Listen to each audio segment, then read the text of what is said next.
Every year, thousands of young people across East Africa graduate. Families celebrate. Universities celebrate. Governments celebrate. But 3 years later, many of these graduates are unemployed, underpaid, or struggling to survive. In Uganda alone, more than 700,000 young people enter the job market every year, yet only a fraction of these secure formal employment. In fact, 12% of graduates obtain formal employment.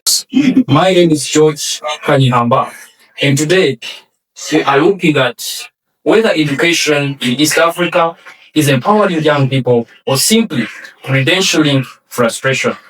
Joining me today are two libertarian thinkers, Joram Mwesipe from Action for Liberty and Economic Development, and Odong Arthur from Action for Direct Impact. Gentlemen, welcome to Afro Liberty Talks. All right, let's start with Odong Arthur. What does economic freedom mean for the graduates? Economic freedom is broad. It has no confinement to only cater for graduates in life, because if economic freedom is a practical element in the market, and the market has no segregation, has no distinguishing of whether you're a graduate or you're not a graduate. The market treats you in a lump sum. Would like to focus on I'm coming to that. Now, being the fact that graduates are assumed as a skill force that are launched into the market. Now, our assessment of economic freedom vis-a-vis treating them is by assessing how they are, first of all, consumed in the market or absorbed in the market. So it's so much beautiful of the statistics you gave. That is according to UBOS in 2024. That for Uganda, over the 700,000 and less than 12% actually being absorbed in the market space. Now, when we talk about economic freedom has more to do with the ease of doing business. And ease of doing business has more to do with the creation of opportunities, right? So in a situation like that, only 12% of over 700,000 skill force that you assume you've begged to come and serve in the market are not being absorbed. It means over 70-something% are left idle. That has to bring a question on the economic freedom in that kind of environment. Either it's a signal that the environment is not free enough for the private sector or for the market to expand way enough to consume this task force. Okay? So it has to bring us to now question on the ease of doing business and the ease of creation of these opportunities, because where there is economic freedom, creation of opportunities are unlimited. That means the opportunities to consume this skill force, because of course skill force is a vital force in fueling and moving the market forward. But in a situation whereby over 70% of the skill force that has been launched to benefit the market is not being consumed, it means the market or the employing market is stiff. And also, it's not growing or expanding. That means the economic freedom ought to be questioned in that environment. Yes. So when you talk about the economic freedom, should we actually, specifically for the young graduates, should we actually blame entrepreneurship, employment, or there is something deeper? Okay, well, for economic freedom to be in place, there is it's a roller coaster of planes. There is a system play. That is, of course, the system upholder is always the state or the government. Then there's also the individual themselves. Because the individual, the kind of, mindset you uphold and the mentality, either shape you to operate economically free or operating in economic bondage. Okay? Now, in a situation whereby you're skilled and go offer your value in the market, and then you end up being skilled and go to look for refuge in the market. It's also another aspect we really need to see. But then also we also need to look into the education itself that is producing and giving this promise to this skill force of coming into the market. Is it doing enough to generate people who are coming to expand opportunities, or people who are coming to hide within existing opportunities that are already now in this? I'll bring in a different perspective from Joran. First of all, before we go into it, do you agree with the definition of Odong Arthur of economic freedom, or you would actually define it differently? Yeah, I will relate with his definition, but probably economic freedom are conditions where the control and management, starting and owning a business, is controlled by an individual with limited government intervention or without great restraints. That is how I put economic freedom. Starting, owning a business, sound money, property rights, rule of law, they all should be sound. For someone to manage and run a business on freedom terms. Yes. So how do these young graduates realize economic freedom if they are not starting businesses and they are maybe going into employment? Yeah, Or the picture, economic freedom is for only business. the young people, of course, ultimately will go in the market. They will go to look for a job, they will go to start a business, and they will enjoy the market. And what we see in the market, to draw for a good picture, education and the people you are talking about runs within the dynamics and forces that are different in the market. It is like the frog in an ocean, in a lake, where there is a crocodile, there are big fish, the shark, actually which are going to consume it. When you look at Uganda and the market forces, or the challenge we are facing today, the taxes, the regulations, the property rights. When you look at economic freedom index by Fraser Institute, Uganda is ranked globally 4.6 on a scale of 10. That is below the average.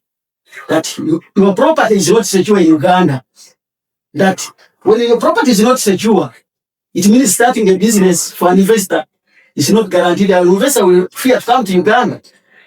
You get it? And when you start a business in Uganda, it is likely to collapse. If you look at the figures by Uganda registration, Ubers, you see 62% of the business that start every year collapse in the first year. So you find the dynamics, the policies. Museveni has just signed a bill. Yes, a law. The construction and the construction bill, I think it is called the construction bill, where you have to pay a lot of money for young graduates to build a business what? A business house. Such are all actually preventive. The regulation by the government, the intervention made by the government has always been a challenge to the young people. So it is very, very imperative that we open with ease the way how the market operates. Okay, I get you. So translating it to the young graduates, I remember we were talking about unemployment. Yes. So do you think employment or formal employment is equals to economic freedom? It depends.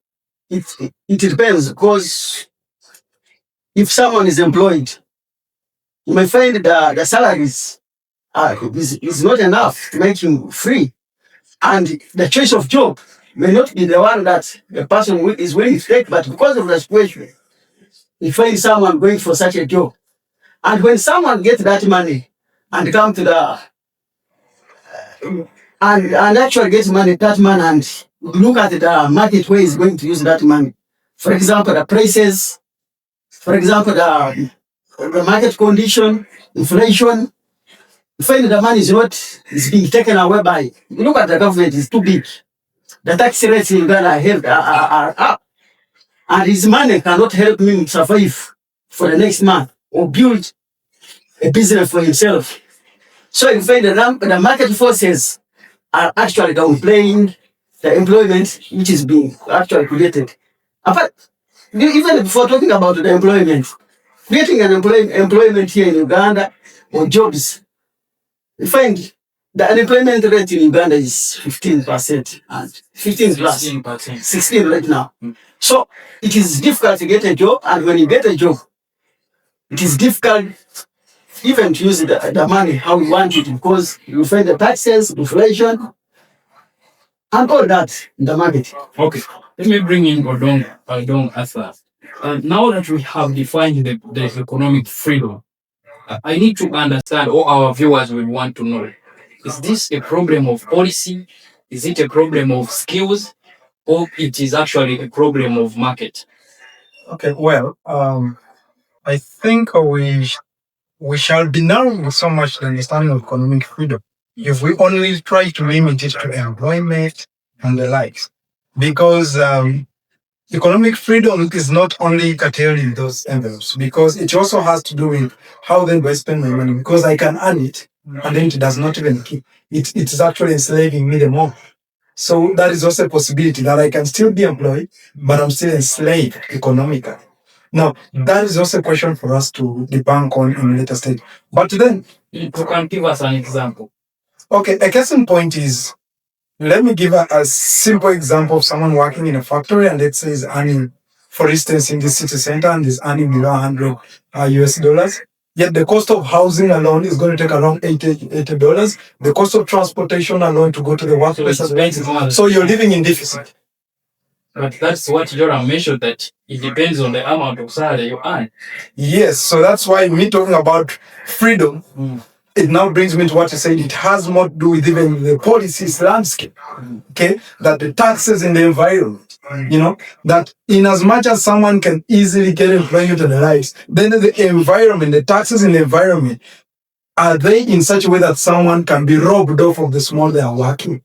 That is also another important. But then it's also important as we're coming to the education landscape and the graduate. You have to understand there is a statistic that was issued by UBO Steel, that very database, that there is a category that was categorized under need. That is not in employment or in education or in a training institution. That means they're redundant in the economy. But that statistics was over 50% of youth above the age of 20. Okay, now it means, and chances are high, people literally half of the youth skill. They're not in employment, meaning they're not tracked in employment, meaning they're in informal employment. Now, when we're talking about economic freedom, we also need to look at them. Now, it brings me to what Joram said, that the ease of doing business is so much key. But also for those who are employed, economic freedom comes in aspect of the rule of law, where the respect of contracts and the rights. Now, in the situation whereby I'm employed and I'm insecure on the job I'm on, that one also brings in the policy framework of ensuring I am certain, because when I am confident of where I am on, when the contracts are being obeyed, I can use the same contract and maybe get additional capital in terms of loans and the likes because I have a certain contract. Okay. So economic freedom has a lot of policy frameworks to play around. It's not only about people being happy and enjoying the likes, but rather the policy landscape. Joram said it earlier on about Uganda's ease of doing business. Because in a situation whereby unemployment is high, the only solution to the high rate of unemployment is the creation of new jobs, right? And the creation of new jobs is by enterprises. And enterprises need a free environment to what? To come into the market. So logically, when you're talking about the economic freedom, it has to translate largely to enterprise building, setup, sustainability, and scaling. Because the government in itself is rigid in nature. Okay? Government is not scalable, but enterprises are scalable. So the only solution to embody and curb this worry of unemployment is to have more of enterprises. And how do we have more of enterprises? Is when we have more of free market policies or free market understanding or operations, that it is easier to create a business, it is easier to expand, it is easier to export, it is easier to import, it is easier to start and grow a business. That is what will create more opportunities, and it will consume these new skills, because with opportunities expanding, there is more demand for skills. A sign that there is no demand for skills is because there are no enterprises to accommodate these skills. And there is more production of skills. School is like, a kitchen. It's cooking every day and producing in the market. But then the market itself, they are suffocating, fraternities that are hindering the market from expanding, to absorb these skills that are coming. That is why, the equation is not balanced, and it brings us into this current worry that you're producing more than the skills that are needed in the market. Not that they're useless. They cannot be accommodated. That is what the data shows. The data does not show that they are irrelevant or they are mismatching skills. No, it shows indeed they are skills. They cannot be consumed, meaning there is no environment consumed. Let's bring in Joram. As we speak today, there are Ugandans who are planning to even go in the Gulf to make more money. Most of them are unemployed, actually have degrees. And every year, thousands and thousands of Ugandans go in Arab countries to get employment. So what do you think is the problem? Despite them having degrees that they are promised that after you get a job, but they still struggle economically and in the perspective of economic freedom that we are talking about. Yeah, the problem going abroad to look for opportunity is not a problem. But exactly as you said, what takes them out? We have, of course, the problem of unemployment. You said the rate is 16%. I asked about if it is a positive problem. Partly it is. One of the challenge we have is government, and the government is too big. It is consuming what is produced, and of course, we talk about taxes on investors. The government money comes from investors. The owner of what do you mean by a government being big? Before you explain, just for our viewers to understand. The government takes money from the investors. The size of government is, if you look at the structure, the ministers, we have over 80 ministers. We have over 529 MPs. We have many districts, 100 for the south. So that is a burden to the economy. It consumes what is produced instead of investing that money to create more jobs, to produce more for export, to create chains of jobs. It is destroyed by this group, the government. When you look, why I choose the government is because they take taxes, exorbitant taxes from these ventures which will be creating jobs. And also, as I told you, building a kiosk in Kampala, you are required to pay 500,000 for a graduate who has no money. Today, corruption in Uganda is the greatest enemy of prosperity. We lose over 10 trillion every year because of the poor policies, because of the unwillingness of the system. So, the education that will actually be creating is for people to innovate, for people to get jobs, from those who have created them. They find they can't because there is no ease of doing business because of the policies that try to kill the environment. So are you saying that we are actually blaming the young people too much? You say we should rather blame the policy. No, if you get me well, I said the policies is part of, and of course there are other factors like, if you look at the figures, like trading international or intertrade, East Africa and Africa intertrade, it is difficult. Transport here is very difficult. We find because of politics, the roads in Africa are not constructed well that way. For example, getting an airplane from here to Ghana is very expensive than getting an airplane from Ghana to France. So there are structure problems and political problems that we need to address. And if the government does not actually look at a person that gives people freedom and people find doing business easy for themselves, it will be very, very big problem. The ripple effect of creating a policy that gives a job creates many, many jobs for the people in the society. Because when you allow one entrepreneur to invest because of the good environment, it will attract another person. It will attract competition. It will attract massive production. And in the process, more jobs will be created, bigger market will be expanding, and at the end of the day, we shall have many jobs for these graduates. Okay, thank you. So, Odong, you mentioned about the aspect of removing the barriers to entrepreneurship. And he's also mentioning about the same, that we need to have an ease to do business in Uganda for us to actually employ more young people. But I want to pose a question. If today we remove those barriers, would young people be ready today? Okay, thanks very much for that.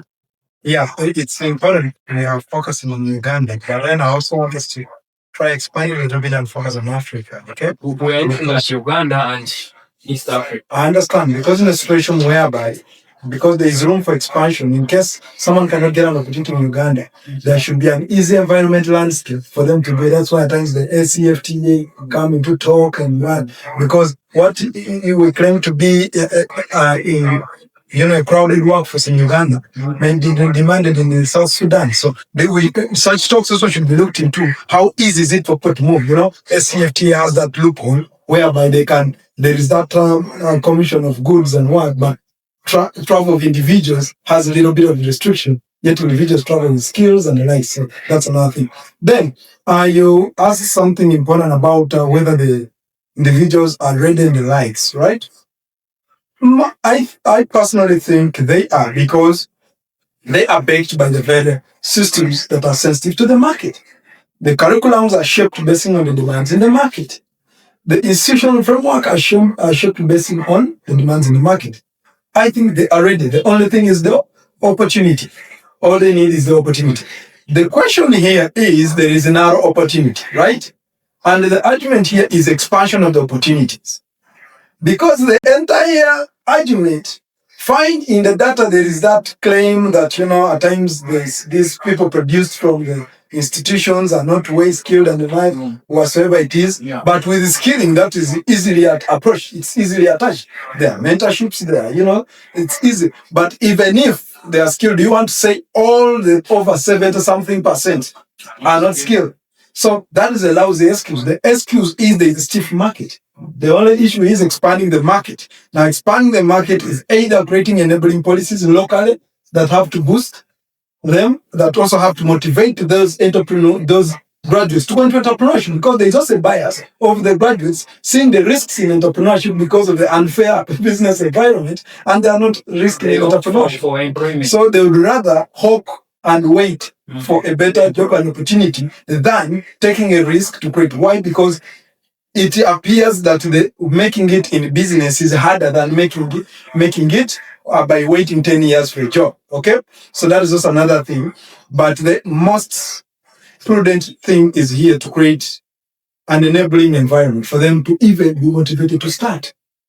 Because there is claiming, we need to create them opportunities. But then also, can we create an environment that when there is no opportunity, they are pushed to appreciate to start? Because some point they may be even biased to start. That at point A they are crying up. And then also to hit a little bit on what Jerome said. Jerome talked about government and the likes. And then I want to bring one example that government took, and I think that was literally an insulting economic action. Let's look at the PDM. If you really want to raise people out of poverty, you don't give poor people money. That is the other thing. You give them what? You don't give people just because they are poor. You give people, a poor person needs to be intubated. Now, here's a situation how you can create opportunities. Let's say the PDM aspect. Suppose there is a youth hub. Let's say, for instance, a youth hub that is struggling. It already has a test of time. It has potential to scale. When you finance that, they'll have the ability to employ more skills and expand, right?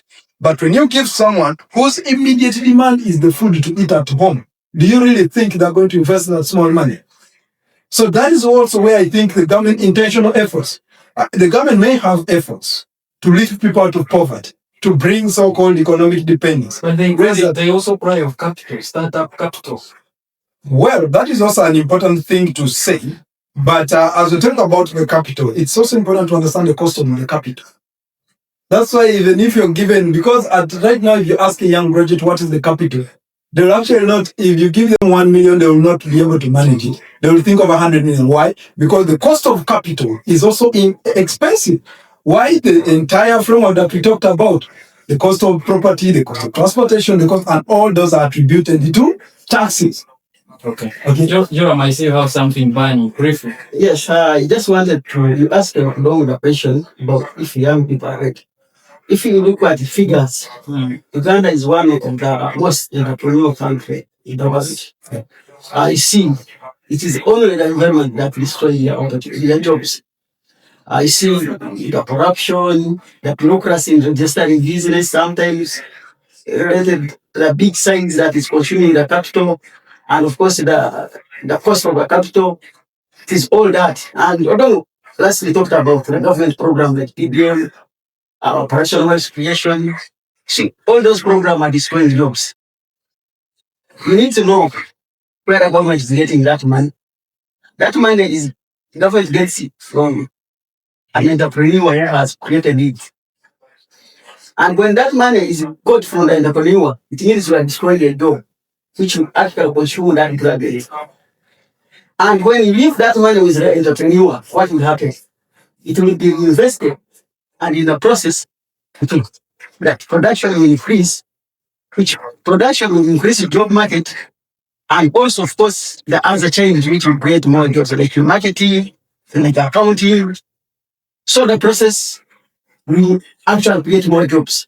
But when you bring PDM, when you bring operational wealth creation and other government scheme, where you go in the state house and the government gives you free money, that literally kills more 1,000 jobs. Cost of doing that is enough to demoralize them.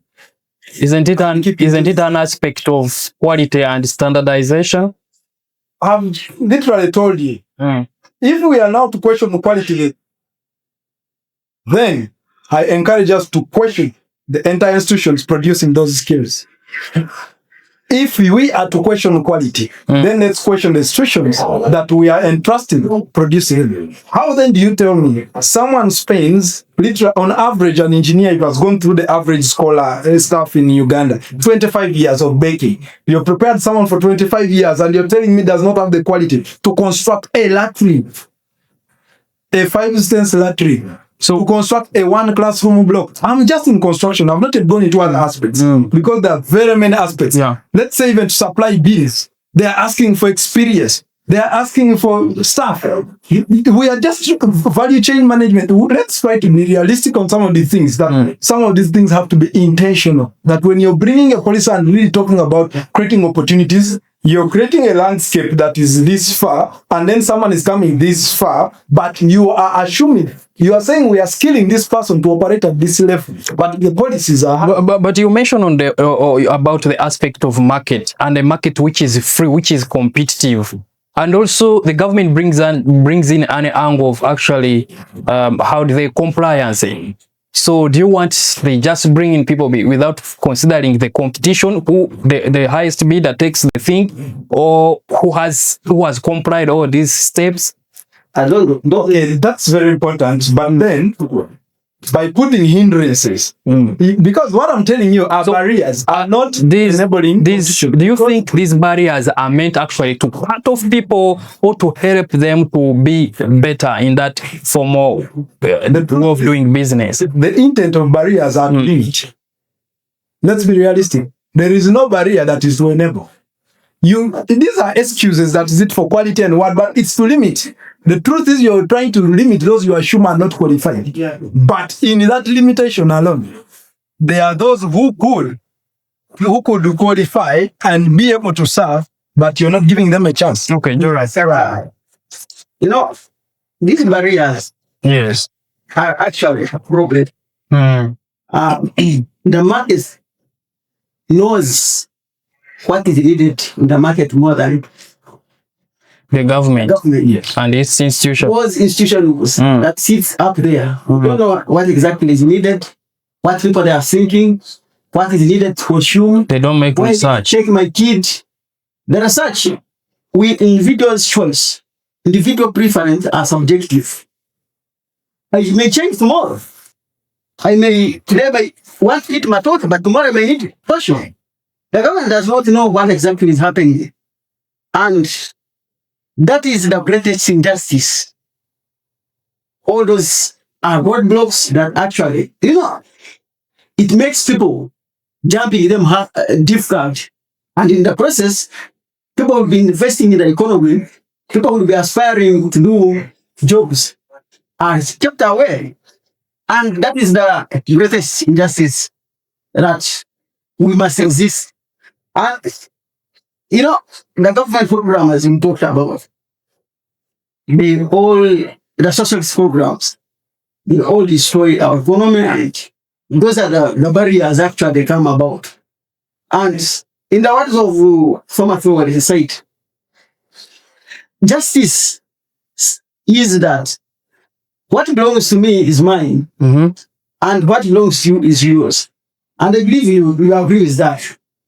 But when government start coming and siphoning money from Odong and then give it to me because of its policies, that becomes a problem. And a person like me, whose money has been taken away from Odong, will not, of course, have my economic freedom. It will be taken away and given to Odong. So government policies, bureaucracy, and the roadblocks of registering a business, and also determining standard, the experience they need, the capital. You need to have a capital threshold to apply for a government policy. You need to present a bank statement which you don't have. You've been at school. So those are all challenges.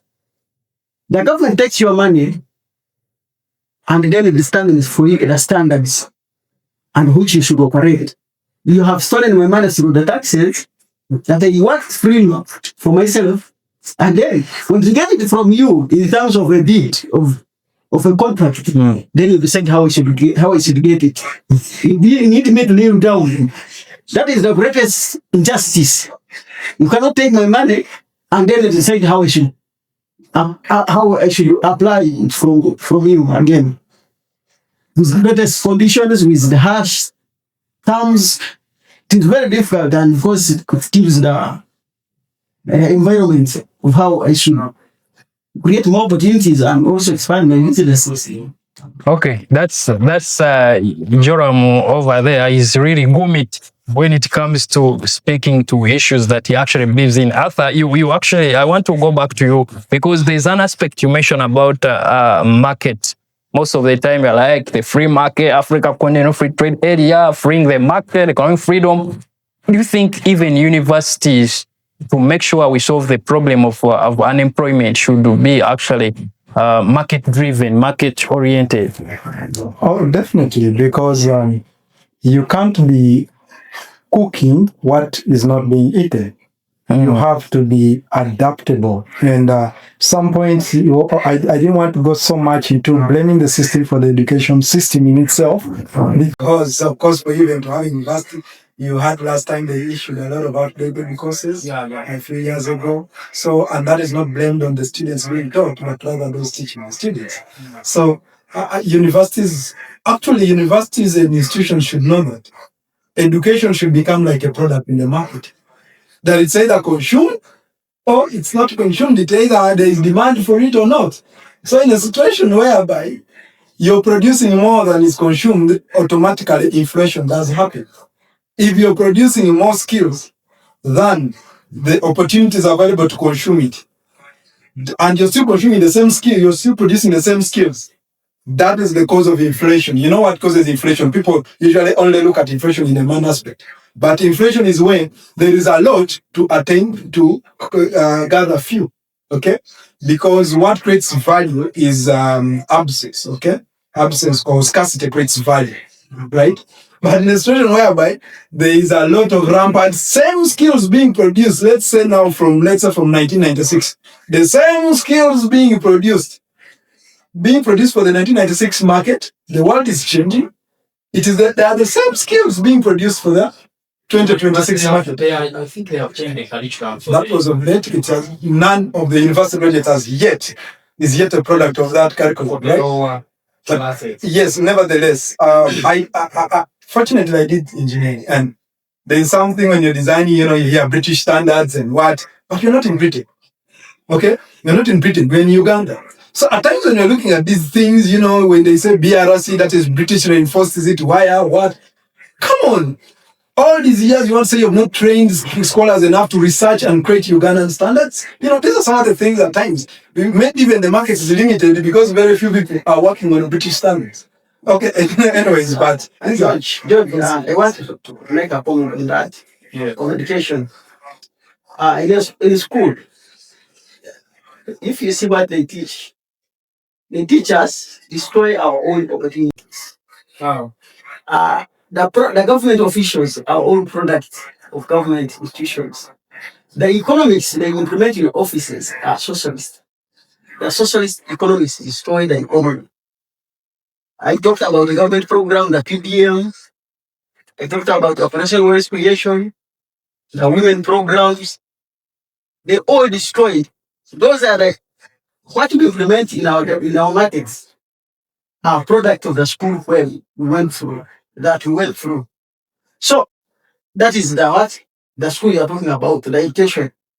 The education should be free market. It should be capitalistic in nature. In terms of the service they're delivering, for example, the economists they teach about government as a solution. That government creates jobs, government provides service, but when you ask them where they get money from, they say that we get money from the entrepreneurs. It is a contradiction. How, if you are a solver of the problem of for example, if you pretend that you offer services, why do you first go to Dong to get the money to implement that service? So, if you look at the environment today, starting a school and operating it, how much you need, the taxes you need to pay, the requirements you need from the Ministry of Education, they are all prohibitive. You get it? Now, the government is saying we are paying more to science. I hear that they want to say that also. It is the market that should determine how much someone should get. The government schools are not performing very well, even if they are paying too much money. Because at the end of the day, they know that it is the law that failed them, not the service that they offer. In private school, the director of the school will pay you according to the student that pass. You get it? And you will not even demand higher salaries because your students have failed. What happens in government school? In government school, the law says welfare for the teacher. And they will be paid according to the law, the salary scale. So those are the challenges the government just pay for. They don't pay based on the market and reasoning. What is demanded in the market? Maybe that's why young people are all running to government jobs. They all want government jobs. But the government that is the greatest contradiction. The government is stealing from some people to enrich itself so that they can create political programs. The PDM and all those schemes are political programs. They are helping those who are in power. So, Joram has mentioned that government dominating education. No, I'm not saying that the government has dominated education. You have said that over 75% of education is private. Yeah, so the government is disappearing. If you say if you say that people in the government or the policymakers are actually product of government university. The curriculum is determined by the Ministry of Education. So they are implementing the service they are delivering in education does not reflect what the education, the market should be. What the government should be getting. If the government is, if I talked about the policies. I talked about the government program as a reflection of the government product. As a government schools or government system. I mean the school system. So when the school teaches us that the government is very important, it creates jobs. That is what we are going to do in whatever in office. And in the process, we shall destroy jobs, which will be created by entrepreneurs because we shall receive money from them using the taxes. When he says, talk about curriculum, yes, anyway, at times it's embodied as a national prestige if you control your own education, right? I may not go into that kind of talk, even if I personally think at times education should be like a product in the market that can change any time. But then also coming to that, now let's look at the Uganda's education system. You know, there is what they call curricula and co-curriculum, right? You are graded on curricula. You may be the best footballer in school, but you are co-curriculum. Unless if you fail mathematics, you're a failure in school. But why don't you expand it that even someone can be graded in the co-curriculum? Do you know that you can be the best footballer in school? I'm trying to cite sport industry. You know how the sport industry is employing people in the European market. Young people, and look at the age bracket that's in the sports. These people we are complaining about. You know, at times we think now in Uganda, because let me come on the policy, because they are graded as co-curricular. No matter how excellent you are in the sports industry, you will not be graded by the school because they grade curricular programs. So if you're not graded based on the curricular programs, you are a failure. So you will struggle to meet the curriculum and then you undermine this other beauty. Yet there is a big economy that is not tapped in the sports and industry. That is also some other thing we have to look at too in the curriculum, as you talked about, that it should be inclusive. You know, nowadays even a school, when it is not playing football, they pay a fine. But will a school ever refuse to sit your name? So we really need to look at these things, that if you're really intentional in expanding opportunities, you need to do some things and also learn from other places. Because if you look at the European market, the sports industry is employing a large chunk of younger people. Because in football, when you're retiring at 35, people are retiring at 35. Here at 35, you're unemployed, seeking employment. We really need to look at such opportunities and then also try to buy them. That's interesting, Arthur. I think we've had a lot when it comes to the problem and analyzing it philosophically. So I want us to really move on to the aspect of the solutions. Now that this is an Africa Liberty Talks program, I really feel that as our guests of experts, you can give us, each one of you can give us 3 policy recommendations that we can actually from here get maybe a policy paper out of it. You've mentioned that policy is bad, government, so no, we want to get solutions so that we don't only complain, but also have practical solutions that you really feel can be able to solve this problem of economic freedom, lack of economic freedom for young graduates. I'll start with you, Philly. I may not give you 3, but first of all, we need to look at the challenges. We have the problem of the policies. The government, of course, should make sure that the policies we make do not prohibit, do not stop people from getting jobs, and also registering a business.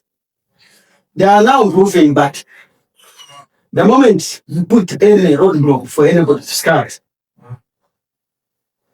you see, when the government is very big, there are very many problems that come with that. Corruption, bureaucracy. So, in the process of registering these businesses in Uganda, there is a great corruption, which the government has actually to fight.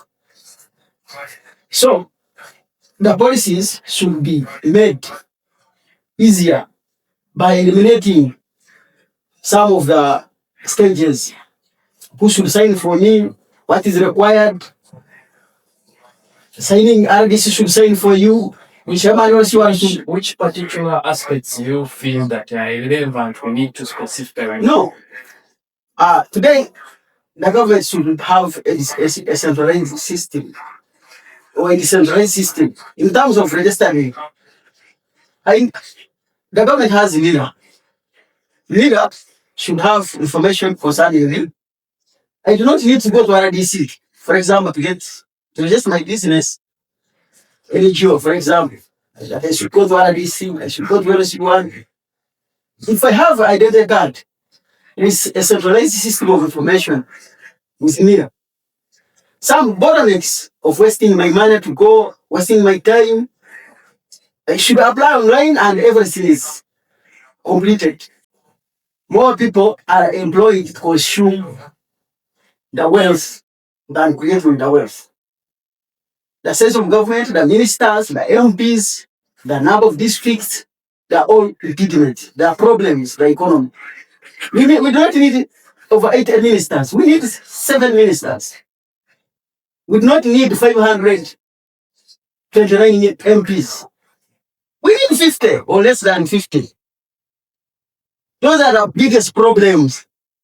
That all money will be going for investment, getting jobs, getting more opportunity for this economy. So when the government is too big,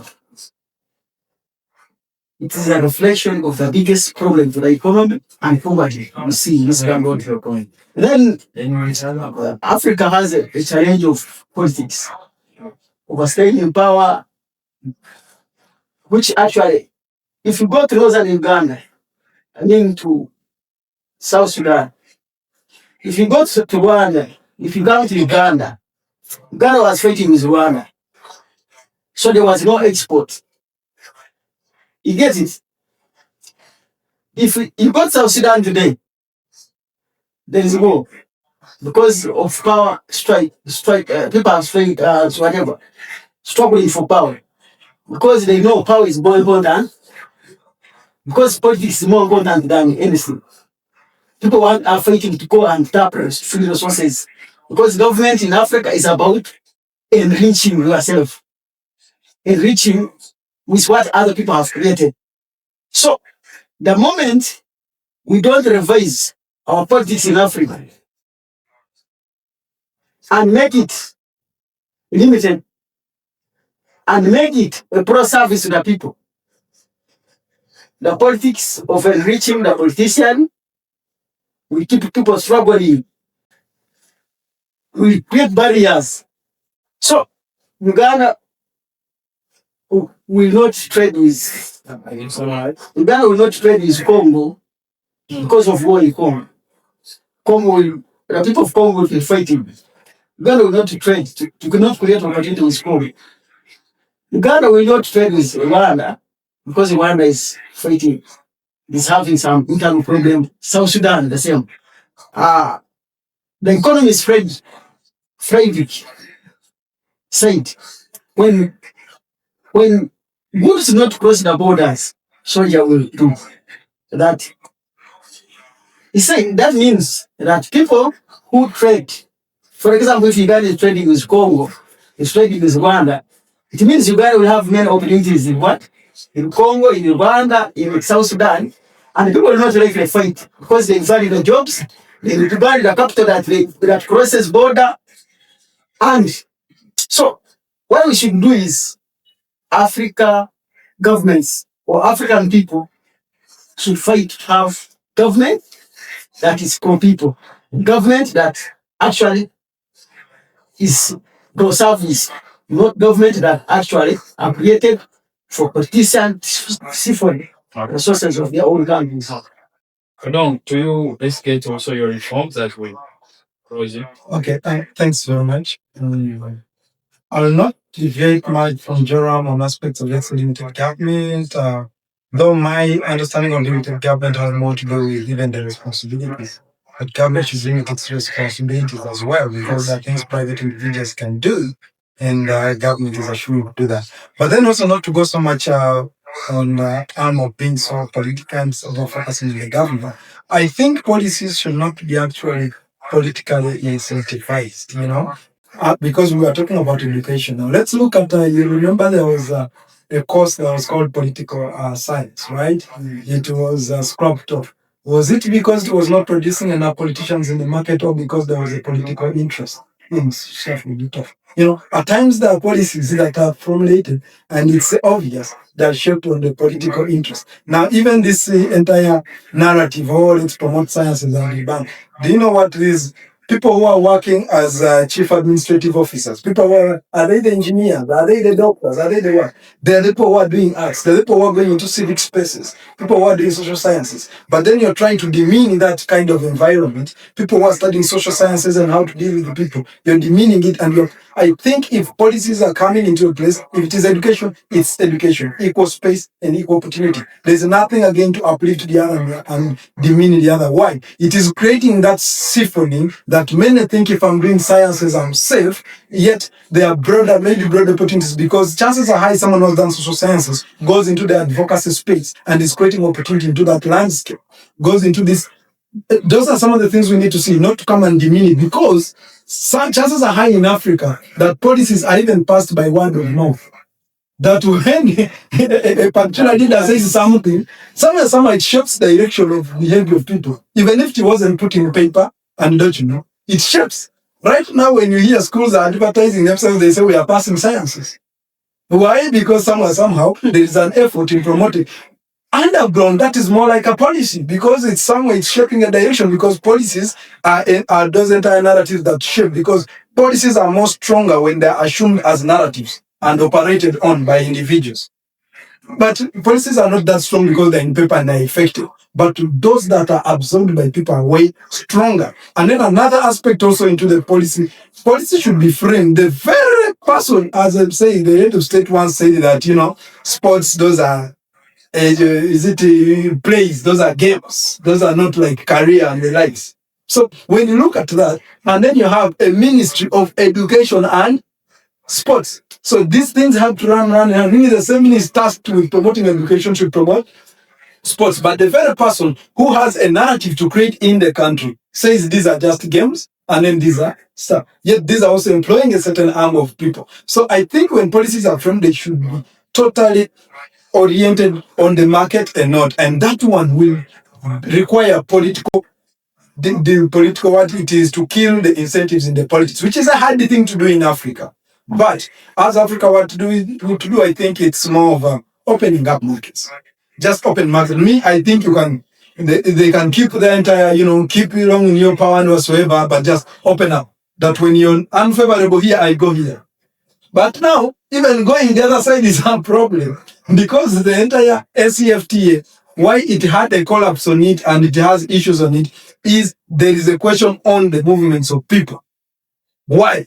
People are now a threat. Dogs can cross. Dogs don't need a passport to cross over to Kenya. But you as a citizen, as an individual, you need a passport to cross over. So I think these policies have to ease, because why we are saying this for over 17% are unemployed, because they're even trapped. We don't add that point that they're employed and trapped in Uganda. You see? So we really need to ensure that when it is hard here, I can just walk my foot and pass over and go to stuff. As far as I have the national identity card, because of the free market space and stuff, I can use my ID.